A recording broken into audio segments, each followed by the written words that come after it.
Hi, truth to a T. I walk 5 miles a day, 5 days a week to help lose and maintain weight loss. I've been very successful. So, Tesla full self-driving. It's a real thing. And there's so much lies out there about the product, the brand, the company, the man, that it just blows my mind. Check out my hat. I bought this hat at a very famous retailer about 2 weeks ago. I paid $40 for it. I like to wear this in the sun because I walk so much. And I bought this hat at that retailer specifically because this is a very, very high-end store. And I think it was $45 for the hat. Well, it's already ripped. I don't know if you can see that. Probably not. It's ripped right there on the side. And what a crock of crap, right? So, interestingly enough, we've been lied to by the auto industry all our lives. And it's going to be, sadly, a little while longer before people realize that they've been lied to. I am referring today, and I want to talk today about full self-driving. I have a Model 3 Tesla. It's a 2022, and I have full self-driving. I paid an enormous amount of money for it when I got it. It works. I'm also a Tesla investor, so I felt my money was well spent. If I believe in something, I want to believe it works. I can't tell people stories about something that I know nothing about. So I drive this car 3 days a week on a 212-mile round trip for my business, and I use full self-driving. The car drives itself. I'm not kidding you about that. I get in, I push a button, I tell it where I'm going, and it takes me there and it takes me home with zero interventions. The only time I intervene is if I want to pull over and get a cup of coffee or stop for something. And all this is done while I'm sitting there relaxing, watching the road. It's required that I watch the road, but it allows me to sit back and relax. I can sit there with my arms folded. As long as my head is facing forward and my eyes are facing the road, the car is driving itself. I just got back from a trip up to the Northeast. It was a 12-hour trip. Unfortunately, the Model 3 is a little bit small because there were three of us with some luggage. And it was just, under the circumstances, without getting into it, it was easier to just rent a car and go. I rented a car, and it was the most exhausting, excruciating, ridiculous trip I've ever taken in my life. And that was the fault of two things. Number one, the car that I had, which was magnificent. It was one of those big, huge Jeep Wagoneers, 2024, really magnificent vehicle. But when you use full self-driving, you can't go back. I'm just telling you, you can't go back. You have to use it to understand that it actually works.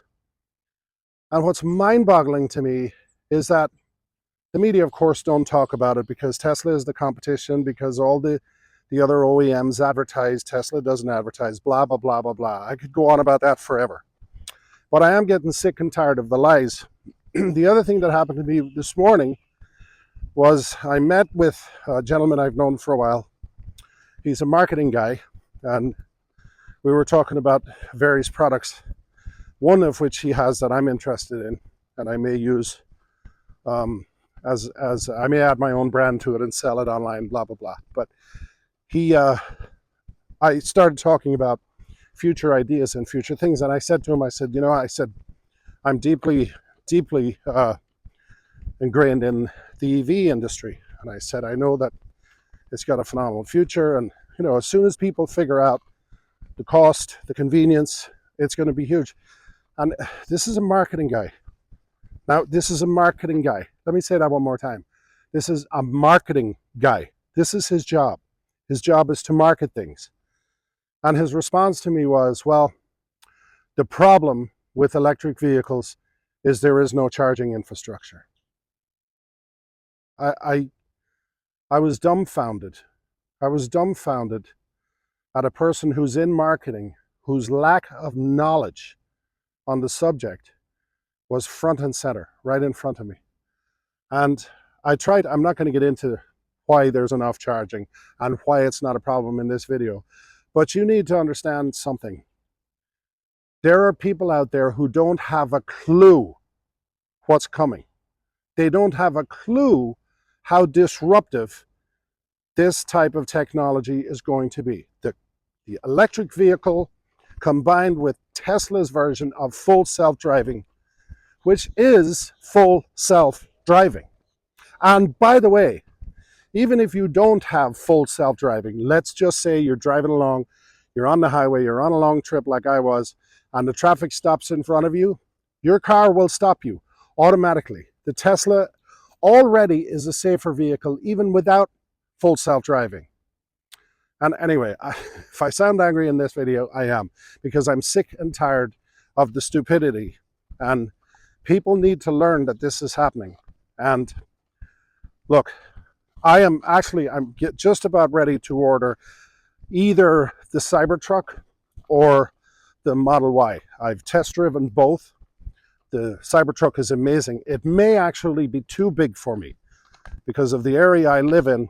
I do mostly short hops, but you know, you're going to parking lots these days and crowded areas or downtown areas. Parking spaces are smaller than they've ever been. And anyway, the Cybertruck may be too big. The Model Y is probably perfect for my needs right now, but I am going to pull the trigger this week. I won't be pulling the trigger until the 10th, which is the big day for the Robotaxi event. I want to see what's going to happen there. Maybe there's a new product that I want to order instead of the Model Y or the Cybertruck, but I do feel that most likely I'm going to use the Cybertruck. But anyway, let's get back to the beginning of this video, and really the conversation we have to have is, you have been lied to for years and years and years by big giant corporations telling you that it was impossible to build a car that could run on a battery successfully. And they're still trying to tell you that there's not enough chargers. That is the biggest bullshit story in the history of the world. There is plenty of chargers. I can drive my car right now coast to coast, and I probably will end up doing that, and I'll make videos on it. They're out there already. If you search the internet, you're going to find people who have driven Teslas coast to coast who had no problems with charging infrastructure. And the other thing that people forget is 90% of people drive less than 100 miles a day, and they're home every night. Your home is a charger. Most condominium complexes now and apartment buildings are building infrastructure for charging. The charging is not a problem. So anyway, listen. Once you use full self-driving, you will never be able to drive another car successfully. You will never be happy in another car. And by the way, the cost of ownership of Tesla is cheaper than anything else out there. If you spread it out over time, over maintenance, oil changes, etc., etc., etc., the tires do not wear faster on a Tesla. That's a complete BS myth. And it's all being pushed out by big corporations. Anyway, thanks for watching. Check back again. And if you think I'm wrong anywhere here, do yourself a favor. Make an effort to educate me in the comments below. Thanks. Have a great day.